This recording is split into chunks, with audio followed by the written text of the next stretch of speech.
بسم اللہ الرحمن الرحیم۔ السلام علیکم ورحمۃ اللہ وبرکاتہ۔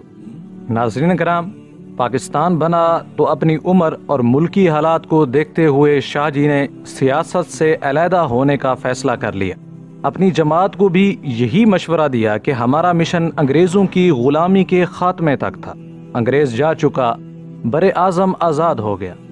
پاکستان مسلمانوں کا ملک ہے، اب یہاں ایک مسلمان حکومت ہو چکی ہے۔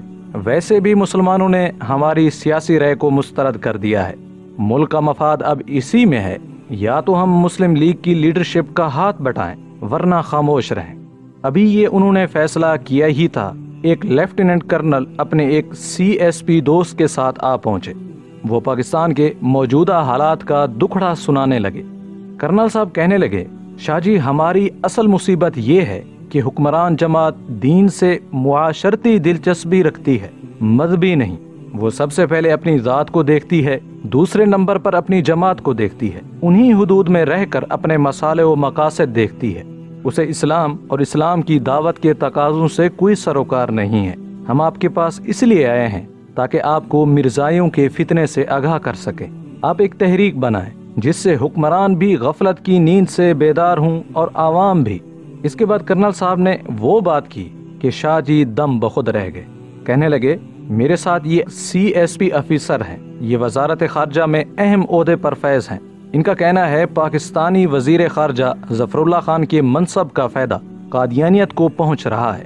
وہ بیرونی دنیا میں پاکستان کی نمائندگی کرنے کے بجائے اپنی جماعت کی نمائندگی کا ذریعہ بنا ہوا ہے۔ محترم ناظرین کرام، اس سے پہلے ظفر اللہ قادیانی کا مکروہ چہرہ بے نقاب نہیں ہوا تھا۔ کرنل نے مزید کہا، شاہ جی اگر مرزائی اپنے مقاصد میں کامیاب ہو گئے تو بین الاقوامی رابطوں کی وجہ سے قادیانیت کو اندرون ملک تحفظ ملے گا۔ شاہ جی پاکستان کو اس خطرے سے صرف آپ ہی نکال سکتے ہیں۔ آپ کی چند تقریریں موجودہ حکمرانوں کے کان کھول دیں گی۔ انہیں معلوم ہو جائے گا کہ ملک واقعی کسی سنگین مسئلے سے دوچار ہے۔ شاہ جی ہم آپ تک بات پہنچا سکتے تھے، ہم نے اپنا فرض ادا کیا، اب یہ آپ کا فرض ہے اس فتنے کے خلاف کھڑے ہوں۔ اگر آپ نے کوتاہی کی تو ذمہ دار آپ ہی ہوں گے، اللہ کے ہاں بھی اور لوگوں کے ہاں بھی۔ پاکستان مرزائی ہوا تو قیامت کے دن ہم رسول اللہ صلی اللہ علیہ وسلم کے روبرو آپ کے دامن گیر ہوں گے۔ شاہ جی یہ سن کر گم سم ہو گئے، کچھ نہ بول سکے۔ یکایک 2-4 ہچکیاں لیں۔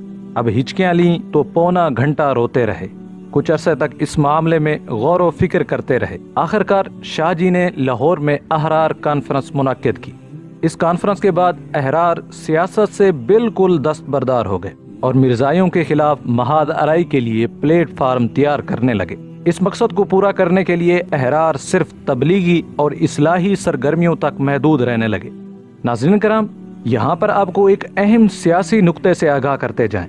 وہ نقطہ یہ ہے کہ مجلس احرار کی سیاسی حیثیت کو ختم کرنا مرزائیت کے بھرپور احتساب کے لیے بہت ضروری تھا، کیونکہ کوئی بھی سیاسی جماعت کسی بھی اقلیت کے خلاف ہنگامہ آرائی کرنے سے قاصر ہوتی ہے۔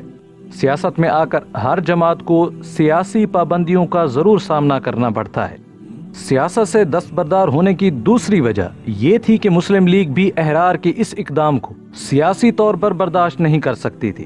اس لیے شاہ جی رحمت اللہ علیہ نے فراست سے کام لیا تاکہ احرار مرزا کے خلاف کھل کر سامنے آ سکے۔ احرار کا میدان میں اترنا تھا کہ مرزا بشیر الدین بھی چوکنا ہو گیا، مگر وہ اپنی مکارانہ سرگرمیوں سے باز نہ آیا، بلکہ اپنے ناپاک خواب کو پورا کرنے کے لیے مزید سرگرم ہو گیا۔ عوام کا فتنہ قادیانیت سے آگاہ ہونا بھی اس کو نہ روک سکا۔ عالمی قوتوں کی مکمل سپورٹ مرزا کو دن بدن مضبوط کرتی جا رہی تھی۔ اس کو یہ یقین تھا کہ مرزائیوں کے لیے پاکستان میں کوئی خطرہ نہیں، پاکستان مرزائیوں کے مستقبل کا نام ہے۔ مگر یہ مرزا کی خام خیالی تھی، وہ احرار کے ہندوستانی کارناموں سے ناواقف تھا۔ ناظرین کرام، شاہ جی اور احرار کے جلسوں نے مرزا کو ناکوں چنے چبوائے۔ مرزا نے بھکلا کر اعلان کیا کہ ان علماء سے ضرور خون کا بدلہ لیا جائے گا۔ علماء سے مراد عطا اللہ شاہ بخاری، مفتی محمد شفیع، ملا مودودی اور ملا احتشام الحق اور ملا عبد الماجد تھے۔ اس اشتعال انگیز اعلان نے پورے ملک کو اپنی لپیٹ میں لے لیا۔ اس کا رد عمل بھی پرزور ہوا، مگر اس سے پہلے اس اعلان کی وجہ کیا چیز بنی، وہ وجہ بھی بڑی حیران کن اور دلچسپ ہے۔ شاہ جی اور احرار کے احتساب سے مرزائی تھرا گئے۔ وہ سوچنے پر مجبور ہو گئے کہ احرار گلے کا وہ کانٹا ہے جس کو نکالے بغیر وہ اپنے مقاصد میں ہرگز کامیاب نہیں ہو سکتے۔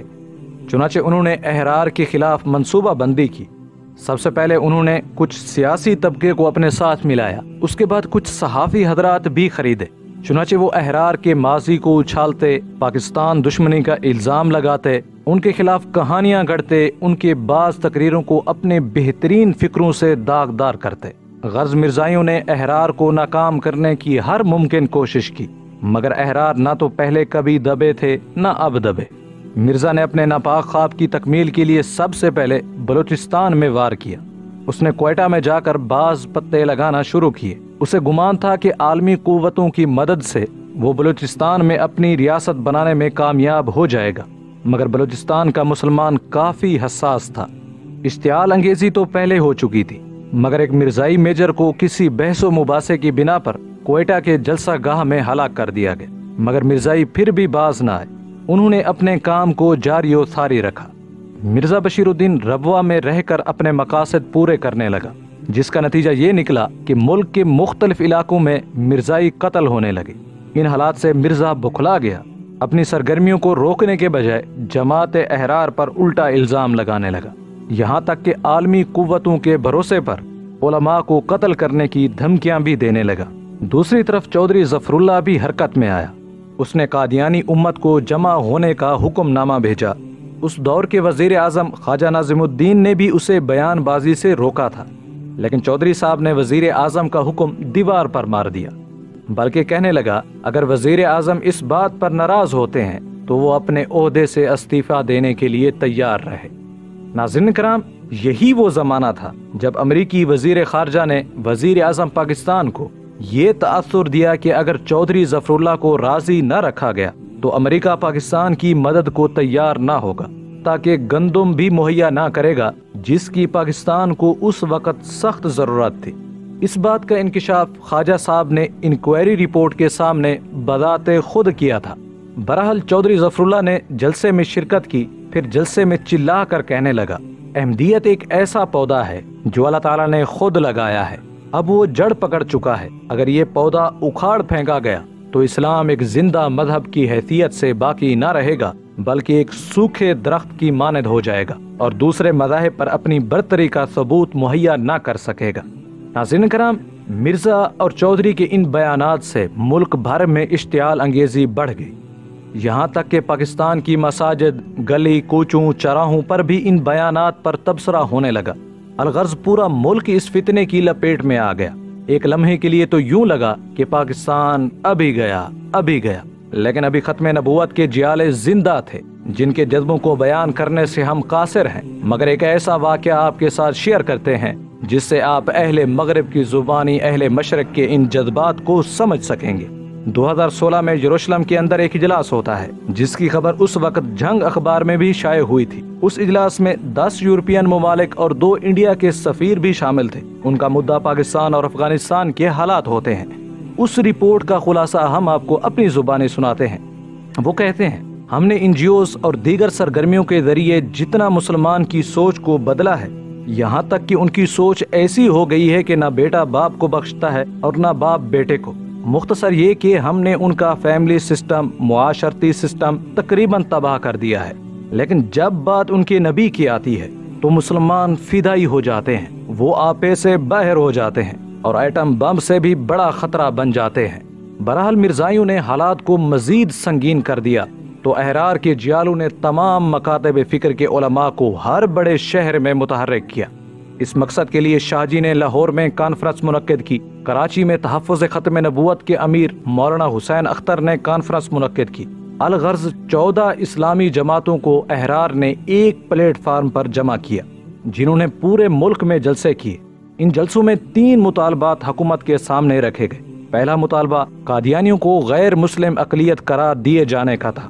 دوسرا مطالبہ چودھری ظفر اللہ کی وزیر خارجہ کے عہدے سے معزولی کا تھا۔ تیسرا مطالبہ حکومت کے اہم عہدوں سے احمدیوں کو ہٹانے کا تھا۔ ناظرین کرام، مرزائیت کے شدید احتساب کے لیے یہ سب سے پہلا فیصلہ کن قدم تھا۔ اس فیصلے کے بعد تو گویا نئے محاذ کی راہیں کھل گئیں۔ مرزا اور چودھری کی ملی بھگت سے احرار کے خلاف مقدمات کیے گئے، جس کی وجہ سے احرار کے کچھ بڑے بڑے رہنماؤں کو گرفتار کر لیا گیا۔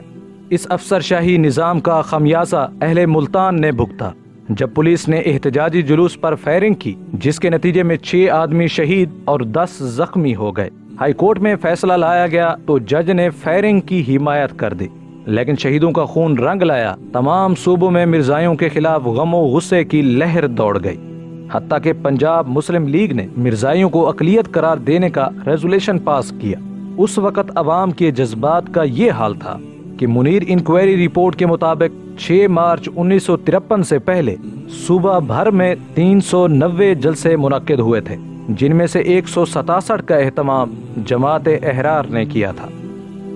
محترم ناظرین کرام، اس کے بعد علماء نے آخری کوشش کی، شاہ جی نے بھی آخری فیصلہ کیا، پھر ختم نبوت کے جیالوں کی قربانی کا وقت آ جاتا ہے، اور اس تحریک کا کیا نتیجہ نکلتا ہے یہ سب کچھ آپ کو بتائیں گے ختم نبوت کی اس سیریز کے اگلے پارٹ میں۔ اس ویڈیو کے بارے میں کمنٹ سیکشن میں اپنی رائے کا اظہار ضرور کریں۔